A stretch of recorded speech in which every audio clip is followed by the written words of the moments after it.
Well, folks, as you can see, that's some high impact shooting. The 3-gun can get in your blood. But now it's Ryan behind the Stoger, and we're going to see how he fares on his very first Osceola gobbler.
Kill him.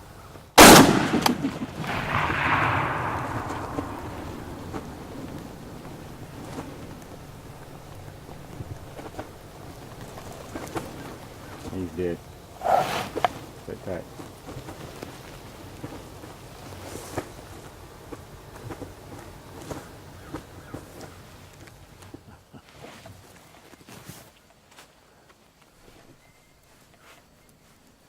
How about that, buddy?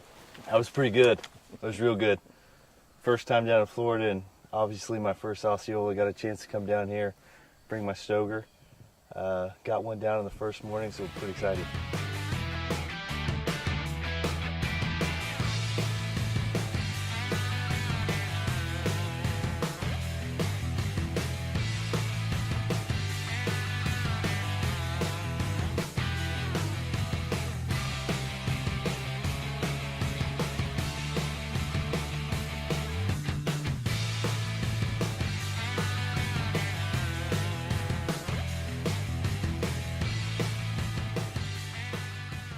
Hey, we're hunting down in Florida this morning.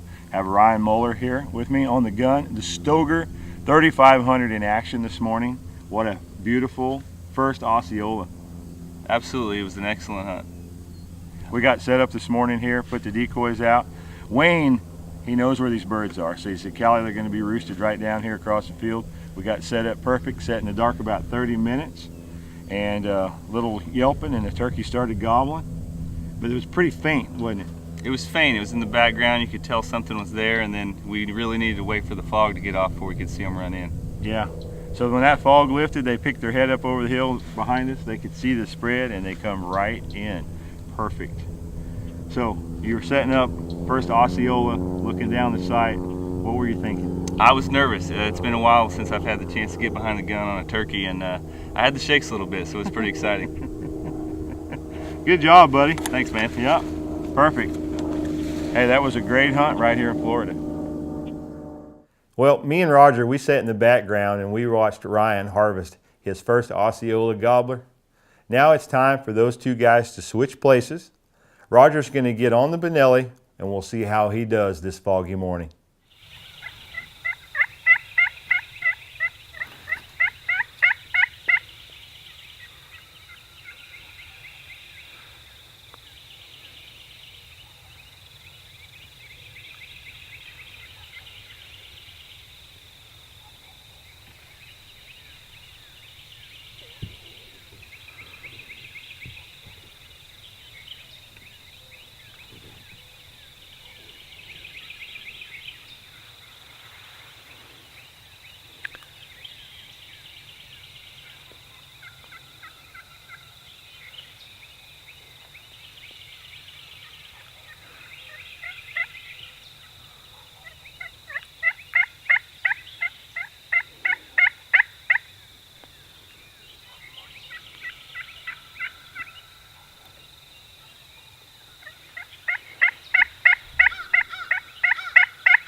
Kill him. Wait.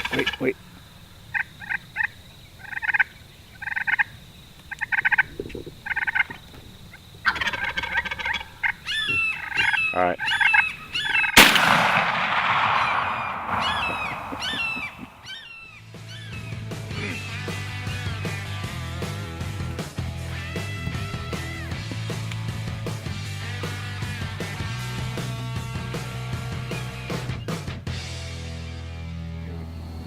Well, we're hunting in Florida today. We got the crew here. We got Ryan on the end, the Stoker champion killer. We got Roger, he's our wisdom director. We got Wayne, the absolute best guide in Florida, and myself behind the camera. We had an awesome day.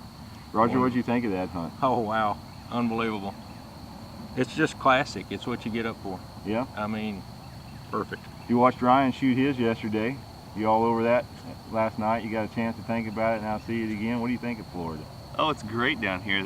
The weather's great. The scenery is really something that, I mean, you can come down for just that.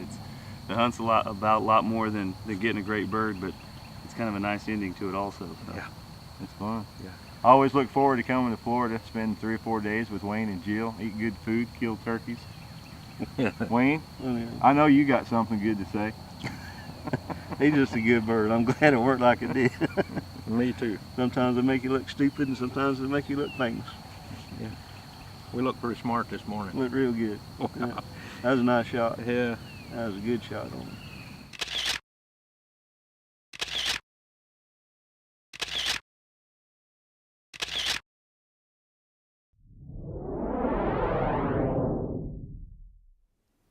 Well, you can see why we named this show Ryan and Roger's Excellent Osceola Adventure, because they had 2 amazing hunts. So let's talk about the tips and strategies of both of their hunts and why they were successful. Tip number 1, and what most people overlook, is shooting their gun when they arrive in camp. Now Ryan, he had to shoot his gun because we put a scope on it, and Roger, he had to shoot his gun because he borrowed a Nettis. But there are a lot of guys that take their own guns to camp that will not shoot when they arrive. Well, on this day, Ryan, he got set up. We put his scope on. He shot about 10 rounds, got everything dialed in. Roger, he shot 3 or 4 rounds just to get dialed in. And why is this important? Well, folks, when you hunt the way I do, and you set the decoys at 15, 16, 17 yards, you're shooting federal ammo with a flight-controlled wad cup, you got about a 5 or 6 inch pattern at the decoys. So if your gun's off, left or right, up or down, you're going to miss that turkey. So make sure you know where your gun's hitting. And tip number 2, and you can see was the key to Roger being successful on his hunt, was we soft called to the hens. It was barely getting daylight. The hens were yelping in the tree. They flew down. They were very vocal. Me and Wayne, we just kept yelping back and forth to them very softly, kept their attention. And that's finally what brought the gobbler over. And when he saw our spread, he committed immediately. And tip number 3, Roger again, always be ready to shoot when the gobbler's in the decoys. This gobbler, he came in on a string. He went right to the decoy. We all settled in for a show. He circled one time, didn't like something, and out of there he went. I gave Roger the signal, and boom, he got his gobbler. But if you're not ready, sometimes they can get out of the spread on you and you don't get a shot off. Folks, if you follow these 3 tips, shoot your gun when you get to camp, soft call the hens in the morning when they're vocal, and make sure that you're always ready if a gobbler's in the decoys. I know you'll be more successful. Thanks for being with me today, right here in Polk County, Florida, on the 15-Yard Files.